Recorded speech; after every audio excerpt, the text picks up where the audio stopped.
Areliaa Lipstick is marketed as a smooth, long-lasting, hydrating lipstick that adapts to your natural tone. But the real question is what actually makes it special and whether it's really different from other lipsticks. Now, the idea behind this isn't fake.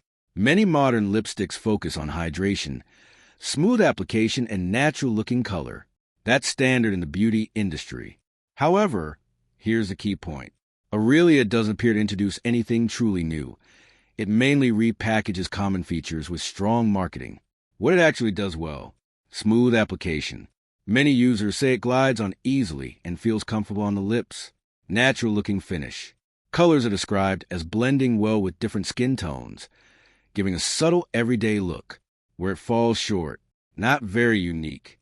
These features, hydration, smooth texture, natural tones, are already standard in many established brands. Mixed consistency. Some users need several layers to get the desired color payoff. Brand transparency. Areliaa isn't a widely established beauty brand, which makes it harder to verify long-term quality and consistency. So, what's actually special about it?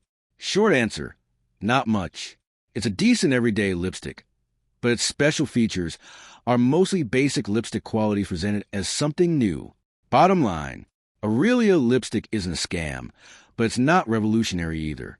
It delivers a smooth, natural, wearable lip color, which is fine, but nothing you can't get from more established brands with stronger track records. Thanks for watching. Don't forget to like and subscribe for more videos.